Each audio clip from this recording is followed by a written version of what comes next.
The Triangle's #1 source for news and weather. This is WRAL. The bulk of the rain is over. The emergency is not. With rising waters and closed roads, this is not the time to let your guard down.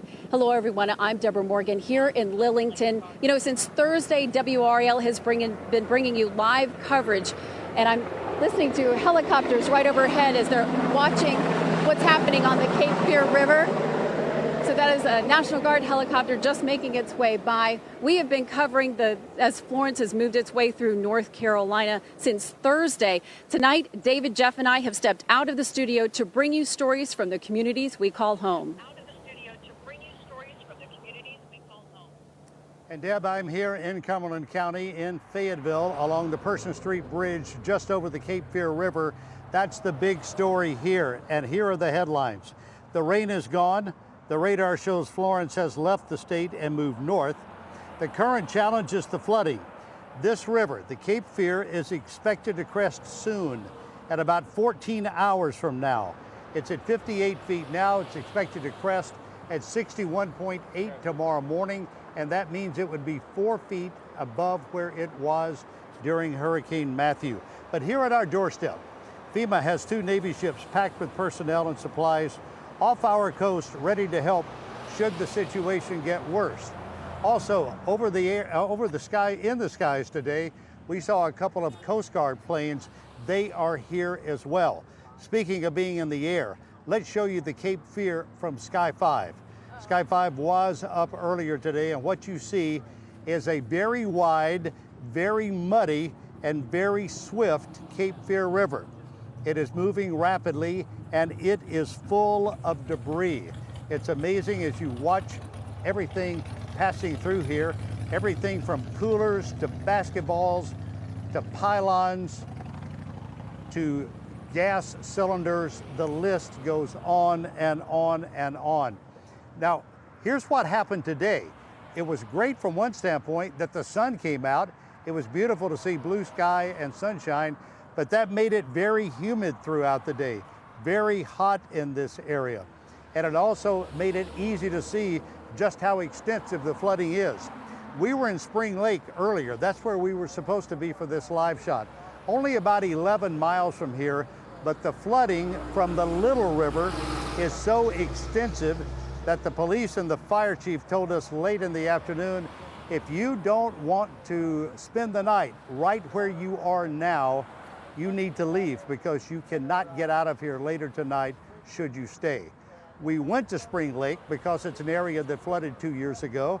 Matthew made it miserable, and we wanted to see how people were dealing with it this time around. And this is what we saw.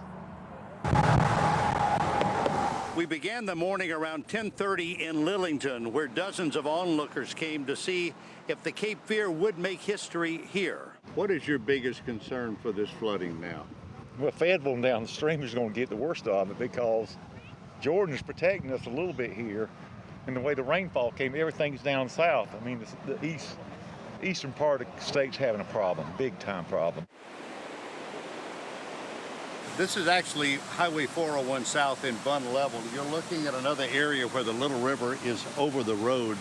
And we were just told by a sheriff's deputy, if you go just around that bend to the right that is ahead, he said he could not drive through it because the water would be over the top of the sheriff's deputy's cruiser. That it's that deep, it's that quick, and it's that dangerous. They are still trying to locate one person who is unaccounted for right now. Early afternoon, we were in Spring Lake, where police are very concerned about the rising waters. During Matthew, was it this bad here at this location? No. And that's what we sort of gauged how the level of the water was progressing and what we experienced in Matthews. And no, it was not. How much of a shock to you is it to see this twice in 2 years? It is a shock, and it's really a shock when you could literally stand over there at that church in their parking lot, walk around that building, and now you can't do it anymore. That water is probably 3 feet off the roof of that building. It's absolutely mind-blowing. We hopped on board an Army emergency rescue vehicle, taking us into areas flooded for the past couple of days. In one area, water came up at least 5 feet. We found 2 people who had stayed behind. Neither wanted to leave.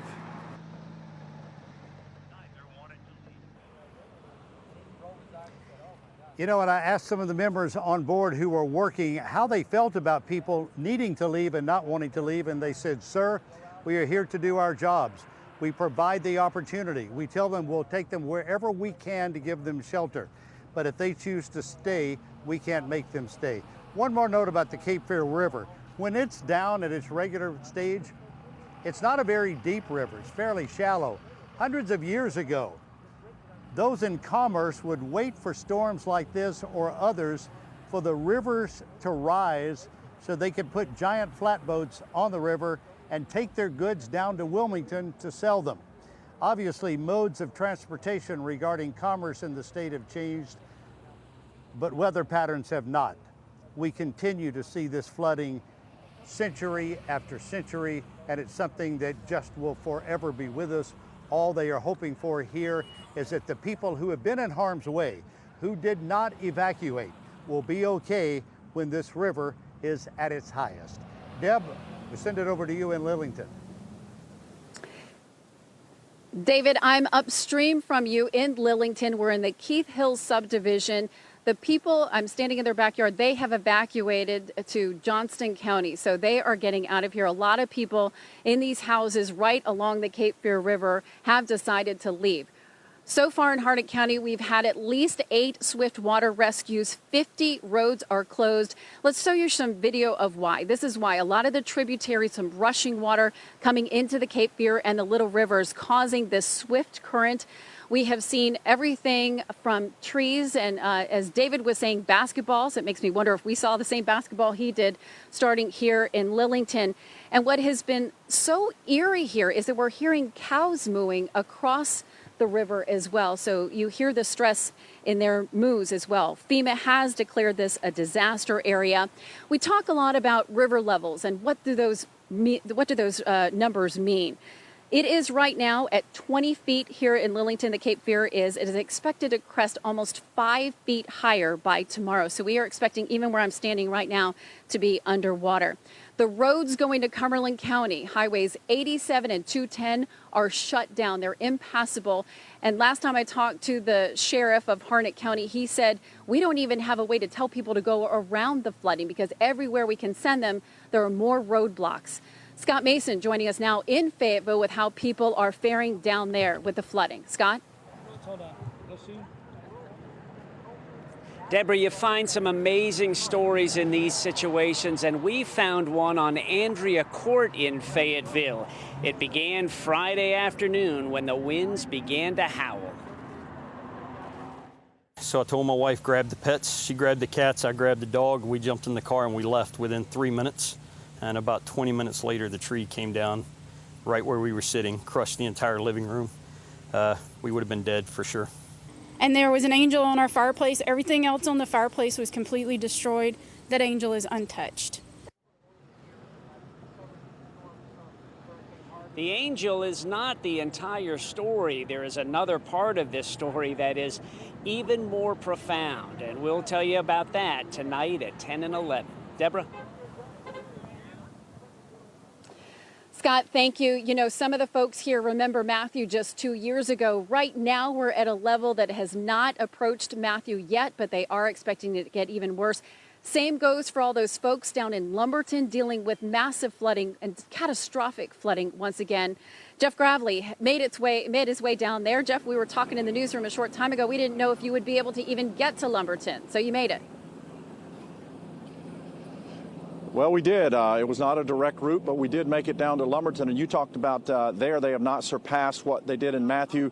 They have here, and the waters continue to rise here in Lumberton. I just got off the phone with Corey Walters, who's the director of public works here in Lumberton, and he said the gauge is out to officially say how high the Lumber River is, but by his own judgment and history, he feels that it is 25 plus, which is higher than it was when Matthew rolled through here 2 years ago. What you're seeing here is a result of the swollen Lumber River, which is, we're here on Chestnut Street, and we've seen about any and everything here. When we got here earlier this afternoon, we saw a truck driver that had to be rescued out of his truck when he thought he could get across these waters. We've seen cats rescued. We've seen people rescued. And you know what? It doesn't have to be from FEMA. These are people that actually volunteered their efforts and their time. We talked to some gentlemen from Nash County who said, you know what, I have a boat. I feel like I need to go down there and help some people. But it's been interesting since then. FEMA has taken over and said, listen, we appreciate your help, but we're going to take it from here.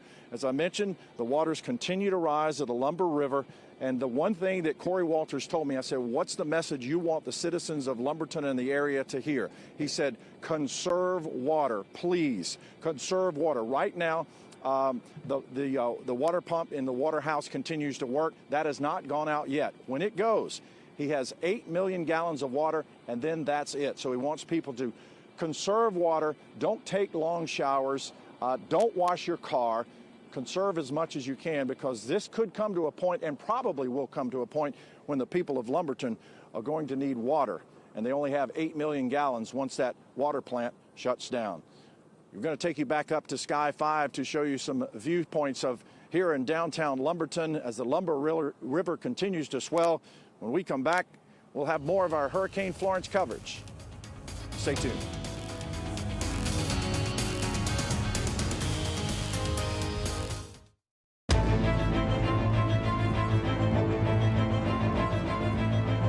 Gerald Owens along with Catherine Brown in the WRL newsroom as we continue our coverage of Tropical Depression Florence.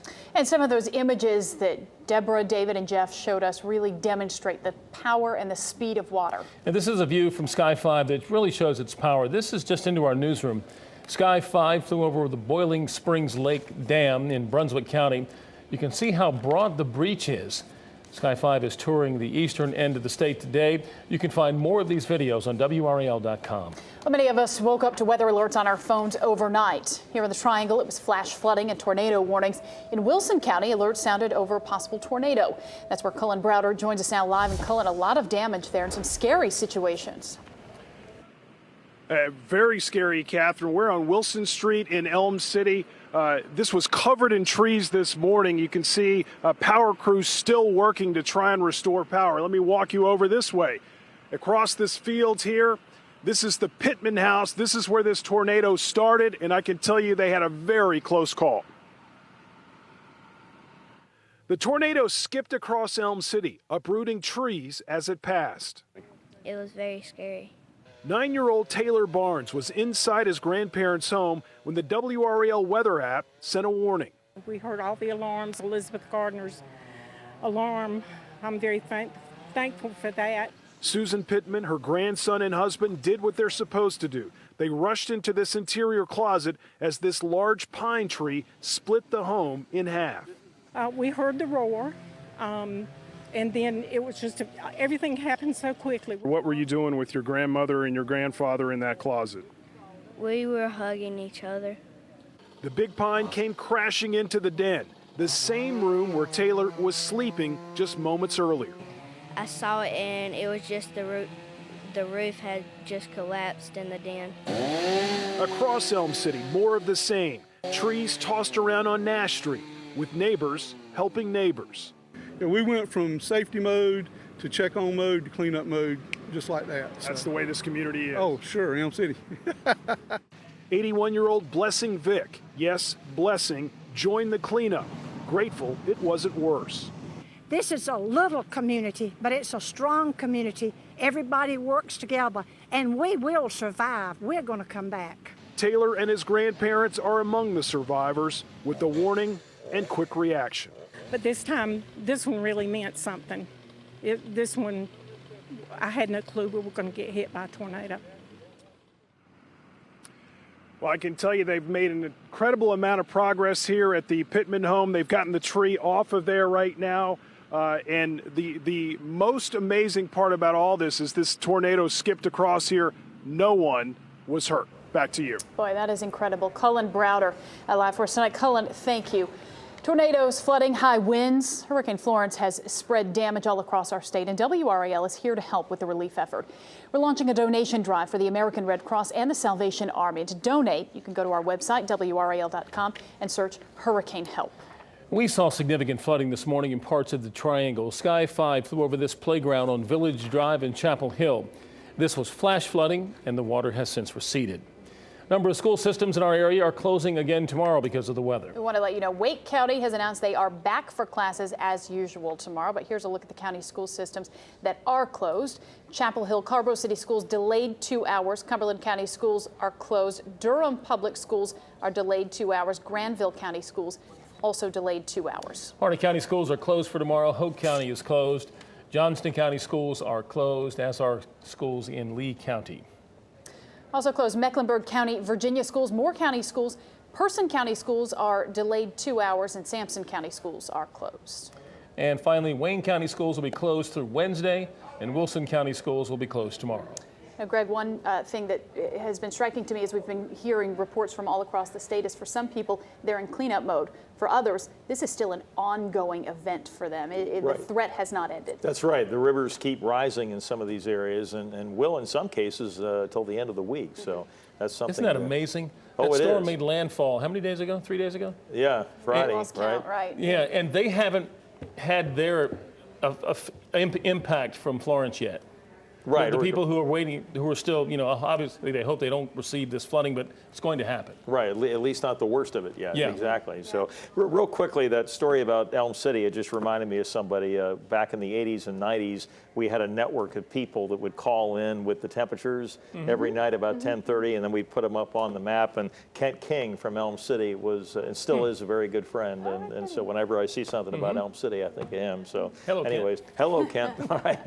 All right, let's move on here and take a look at the river situation. And these numbers are updated because they're changing by the minute. At the Neuse River, 18.66 at Smithfield, and that is coming down. So the crest has already occurred there. But farther downstream, Goldsboro still has a ways to go. They're expected to crest tomorrow at 26.1, and Kinston won't be cresting until Friday. They're at 22.15 right now. They won't go up a whole lot more, but it's going to take a long time for it to finally reach that peak and then start coming down. Now, if we take a look at the Cape Fear River in Lillington, they're about 6 feet over flood stage. They're forecast to crest about 11 feet over flood stage tomorrow. Fayetteville at 54.76. That's definitely on the rise. Still expecting 61.8 tomorrow before it starts to come down. And Elizabethtown, 37.37. That is about 12 feet above flood stage. They've still got a little bit more to go, but they're going to be holding there through a good part of the week, probably not cresting until Thursday. And finally, at the Lumber River, thanks to Jeff Gravely, we do have a number on that now, 24 feet. The crest pretty much going on right now and expected to start coming down later tonight and tomorrow. Here's a look at the radar with those showers and thunderstorms moving up into Virginia now. A couple of more out here way out to the west, just north of Roxboro. They're also heading up into Virginia, but we could still see some additional showers and thunderstorms tonight. As you can see here, there are some with some cloud-to-ground lightning in our southern counties right now.